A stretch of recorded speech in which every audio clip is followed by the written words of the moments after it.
ನಾಗಮಂಗಲದಲ್ಲಿ ನಡೆದಂಥ ಘಟನೆ ಇಡೀ ರಾಜ್ಯ ಅತ್ಯಂತ ಆತಂಕ ಪಡುವಂಥ ಪರಿಸ್ಥಿತಿ ಕರ್ನಾಟಕದಲ್ಲಿ ಇವತ್ತು ಕಾಂಗ್ರೆಸ್ ಸರ್ಕಾರದ ಮುಖಾಂತರ ಆಗಿದೆ ಅಂತೇಳಿ ಅನ್ನಿಸ್ತಾ ಇದೆ.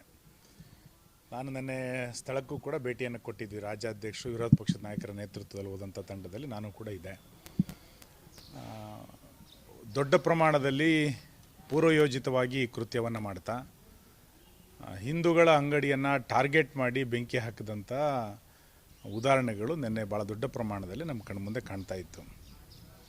ಈ ಹಿನ್ನೆಲೆಯಲ್ಲಿ ನಮ್ಮ ಉಪಮುಖ್ಯಮಂತ್ರಿ ಆಗಿದ್ದಂತಹ ಡಾಕ್ಟರ್ ಅಶ್ವಥ್ ನಾರಾಯಣ ಅವರು ಮತ್ತು ಇಂದಿನ IPS ಅಧಿಕಾರಿ ಡಾಕ್ಟರ್ ಸುಧಾಕರ್ ಅವರ ನೇತೃತ್ವದ ಭಾಸ್ಕರ್ ಅವರ ನೇತೃತ್ವದ ಸತ್ಯಶೋಧನಾ ಸಮಿತಿಯನ್ನು ರಾಜ್ಯ BJP ರಚನೆ ಮಾಡಿದೆ. ಅವರು ಮುಂದಿನ 1 ವಾರದ ಒಳಗೆ ನಮ್ಮೆಲ್ಲ ಕಾರ್ಯಕರ್ತರನ್ನು, ಗಣಪತಿ ಸೇವಾ ಸಮಿತಿಯ ಸದಸ್ಯರನ್ನು ಭೇಟಿ ಮಾಡಿ ಒಂದು ವರದಿಯನ್ನು ಕೊಡಬೇಕು. ನಂತರ ರಾಜ್ಯ ಸರ್ಕಾರದ ಮೇಲೆ ನಾವು ಏನು ಒತ್ತಡವನ್ನು ಹಾಕಬೇಕು ಅನ್ನುವಂಥ ತೀರ್ಮಾನವನ್ನು ಇದು ತೆಗೆದುಕೊಳ್ತಾ ಇದ್ದೇವೆ. ಒಟ್ಟಾರೆಯಾಗಿ ಚಪ್ಪಲಿಯನ್ನು ಬೀಸಿದರೂ ಕೂಡ, ಚಪ್ಪಲಿಯನ್ನು ಹಾಕಿದರೂ ಕೂಡ ಗೃಹ ಸಚಿವರಿಗೆ ಇದೊಂದು ಸಣ್ಣ ಘಟನೆ ಅಂತ ಅನಿಸುತ್ತೆ. ಹಿಂದೂ ಕಾರ್ಯಕರ್ತರ ಮೆರವಣಿಗೆಗಳ ಮೇಲೆ ಕಲ್ಲು ತೂರಾಟ ಮಾಡಿದಾಗಲೂ ಕೂಡ ಅದೊಂದು ಸಣ್ಣ ಘಟನೆ ಅಂತ ಅನಿಸ್ಬಿಟ್ರೆ ರಾಜ್ಯ ಸರ್ಕಾರ ಯಾವ ದಿಕ್ಕಿನ ಕಡೆಗೆ ಯೋಚನೆಯನ್ನು ಮಾಡ್ತಾ ಇದೆ ಅಂತ ಅನ್ನಿಸ್ತಾ ಇದೆ.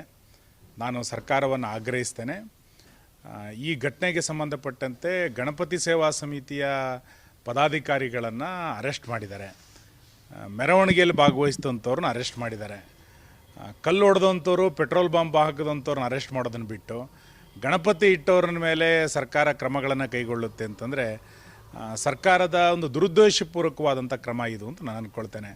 ಯಾರು ಕ್ರಿಮಿನಲ್ಗಳಿದ್ದಾರೆ, ಯಾರು ಗೂಂಡಾಗಳಿದ್ದಾರೆ ಅವರನ್ನ ಮೇಲೆ ಕ್ರಮವನ್ನು ಕೈಗೊಳ್ಳಬೇಕಾಗಿತ್ತು, ಅವ್ರ ಮೇಲೆ ಮೊಕದ್ದಮೆಯನ್ನು ದಾಖಲಿಸಬೇಕಾಗಿತ್ತು. ಬದಲಾಗಿ ಸಮಿತಿಯವ್ರನ್ನ, ಮೆರವಣಿಗೆಯಲ್ಲಿ ಹೋಗ್ತಾ ಇರೋರನ್ನ ಇವತ್ತು ಮೊಕದ್ದಮೆಯನ್ನು ದಾಖಲು ಮಾಡೋದನ್ನು ನೋಡಿದಾಗ ಕರ್ನಾಟಕದಲ್ಲಿ ಪ್ರಜಾಪ್ರಭುತ್ವ ಸರ್ಕಾರ ಇದೆ ಅಂತ ಅನಿಸೋದಿಲ್ಲ.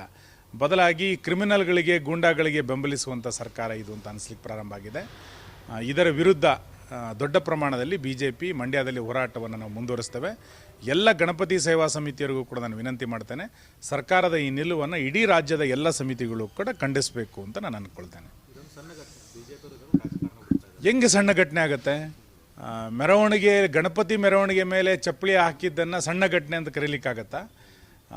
ಈ ರೀತಿ ಯಾವುದೋ ಮುಸಲ್ಮಾನರ ಈದ್ ಮಿಲಾದ್ಗೆ, ಬಕ್ರೀದಿನ ಮೆರವಣಿಗೆ ಮೇಲೆ ರಾಜ್ಯದಲ್ಲಿ ಒಂದು ಕಲ್ಲೆಲ್ಲಾರು ಒಂದು ಕಡೆ ಬಿದ್ದಿದೆಯಾ?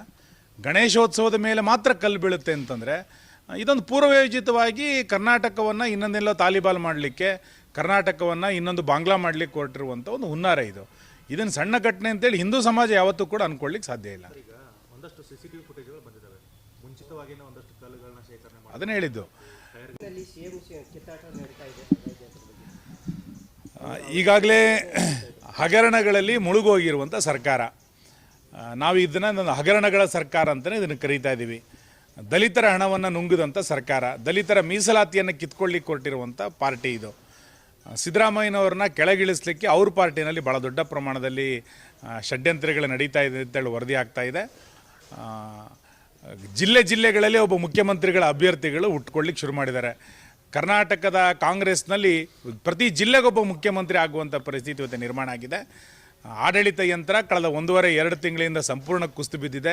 ಪ್ರವಾಹದ ಪರಿಸ್ಥಿತಿಯನ್ನು ಕೇಳೋರಿಲ್ಲ, ಅತಿ ಮಳೆ ಆಗಿರುವಂಥ ಪರಿಸ್ಥಿತಿಗಳಲ್ಲಿ ತೋಟಗಾರಿಕಾ ಬೆಳೆಗಳನ್ನು ನೋಡೋರಿಲ್ಲ, ಜಿಲ್ಲಾ ಉಸ್ತುವಾರಿ ಸಚಿವರು ಕೋಮಾಕ್ಕೆ ಹೋಗಿದ್ದಾರೋ, ಕಾಣೆ ಆಗಿದ್ದಾರೋ ಅನ್ನುವಂಥ ಪರಿಸ್ಥಿತಿ ಎಲ್ಲ ಜಿಲ್ಲೆಗಳಲ್ಲೂ ಕೂಡ ಇವತ್ತು ನಿರ್ಮಾಣ ಆಗಿದೆ. ನನಗನ್ಸುತ್ತೆ ಮುಖ್ಯಮಂತ್ರಿಗಳು ರಾಜೀನಾಮೆಯನ್ನು ಕೊಟ್ಟು ತನಿಖೆಯನ್ನು ಎದುರಿಸಬೇಕು ಮತ್ತು ಒಂದು ಒಳ್ಳೆಯ ಆಡಳಿತವನ್ನು ಮಾಡಲಿಕ್ಕೆ ನೆರವಾಗಬೇಕು. BJP ಯಾವುದೇ ಕಾರಣಕ್ಕೆ ಸರ್ಕಾರವನ್ನು ಅಭದ್ರ ಮಾಡುವಂಥ ಕಾರ್ಯಕ್ಕೆ ನಾವಂತೂ ಕೈ ಹಾಕೋದಿಲ್ಲ. ನಮ್ಮ ಒಂದೇ ಒಂದು ಬೇಡಿಕೆ, ಹಗರಣಗಳನ್ನು ಮಾಡಿರುವಂಥ ಸಿದ್ದರಾಮಯ್ಯ ರಾಜೀನಾಮೆಯನ್ನು ಕೊಡಬೇಕು, ತನಿಖೆಯನ್ನು ಎದುರಿಸಬೇಕು ಅಂತ ಅಷ್ಟೇ. ಧನ್ಯವಾದ.